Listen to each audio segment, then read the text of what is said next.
reflection off my glasses.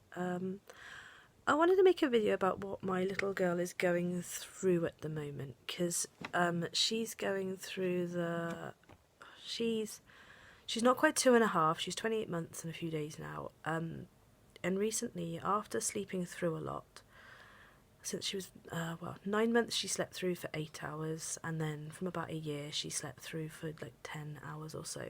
So we know we're very lucky with her sleeping through, but recently it's become a bit of an issue of her waking in the night, which apparently is around the 2-year sleep regression, where they learn that they're an independent little being, which one means they've learnt they can get out of bed and call mum and dad. Maybe mum and dad will come. We do. Because she's still so little, she might need a bum change, she might need a drink, whatever. But it's also the age where they're terrified of their newfound independence as well, because it means that they are separate from mummy, which means when they get scared, mummy isn't there or daddy isn't there. So we've recently had a monster problem, apparently. We found out why she was getting up in the night and why we could hear a baby elephant running across the floor of her room, essentially.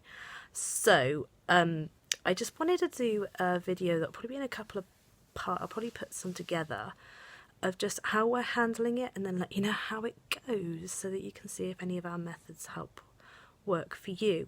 Firstly, we do go into her when she calls. We don't go in every time she cries, because sometimes she mumbles in her sleep and goes back to sleep. And Mark's gone into her when she's cried before, and she's not awake, so there's no point. She just turns over and goes back to sleep. So we're not doing it to be mean. We're not doing it because we're not doing gentle attachment. She's not awake. But when we do go in, we essentially ask her if there's anything wrong, see if she can tell us, because she's very verbal, see if she can tell us what's wrong first. So, do you need your bum done? Did you have a bad dream? Are you too hot? Are you thirsty? And she'll normally tell us one of those. Sometimes she doesn't know, so normally we just change her bum, give her a little drink, and then put her back to bed with a story. We are slightly super nannying it in the sense of we do make it shorter every time, but we always go up. We never just leave her. We just go back up and read her a shorter story, put her back to bed, and then the last time. What works for us to keep her in bed is to make her responsible for one of her animal friends, and she has Macapaca or the owl that sing to her. And if we say, oh, they're really struggling to get back to sleep, Babby, can you help them? Can you show them how to lie still and close their eyes and go to sleep? And she's normally really good. That's it. That's what she'll do. She'll go back to sleep. She'll show them how to go. But with the monster thing, I think it's worked, because I haven't noticed her up the last couple of nights after we've done it. One, I asked her to draw it, which she wouldn't, so I said, oh, I'll try and draw it then. So I attempted to draw a couple of monsters, which she went, oh, monster, because I draw a little fluffy thing.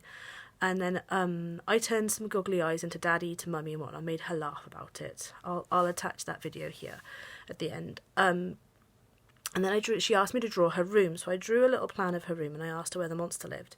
And I was like, this is your bed, is the monster in your bed? And every time she said yes, I was like, so after she identified where the monster was, we went upstairs, and I went through every single area she said there was a monster, and I took one of her friends, like, you understand it, friends is any stuffed animal that lives in her room sort of thing, and I asked her, oh, is this your monster? And she'd be like, no, that's Piglet. And is this your monster? No, that's a dinosaur. Is this your? And we've done that once or twice, and seeing as she hasn't found a monster, she seems to be quite, oh, there can't be one then. So if she starts going on a bit again, I'll probably try to do it again. But so far, that has worked for us. I'll attach the video of me drawing with her, though, in case it helps anyone else. I did want to I've got a spray bottle already to fill with water and lavender oil, or this is the monster spray sort of thing. But I do kind of want to more explain to her that they don't exist, rather than placate a fear that it doesn't need to be there, because they don't exist, and she doesn't need to think they do. So if it comes to it and she's convinced they are, then we'll tell her, oh, this magic light or this magic spray keeps them away, sort of thing, and give her something to do. But at the moment, what we've done so far appears to have worked. It also appears to have kept her in her bed a little longer, so hopefully we're out of this regression. But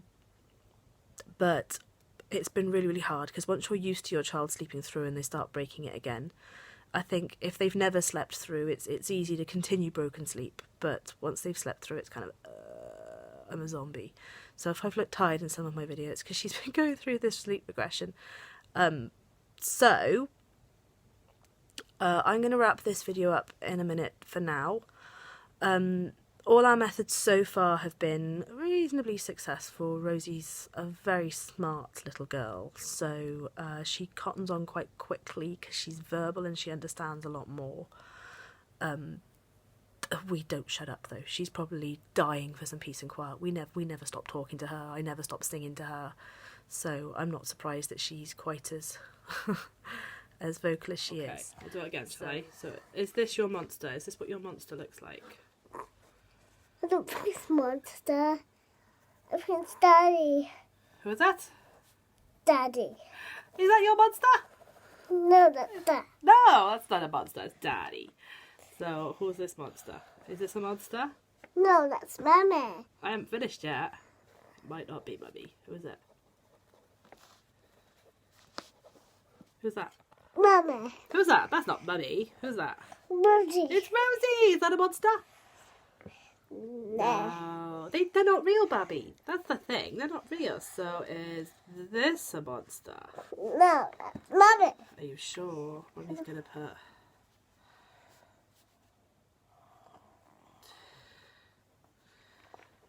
Is that Mummy? I'm not intending it to be Mummy. It's meant to be... Ooh. It's meant to be Nanny. No, Is that a monster?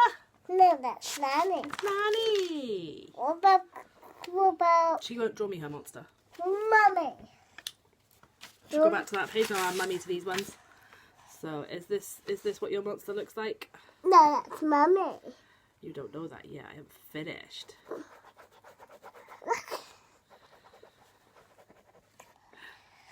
Who's that? Mummy. Who's Mummy? Who's that? Mummy, Daddy. Mummy, Daddy. Nanny. No,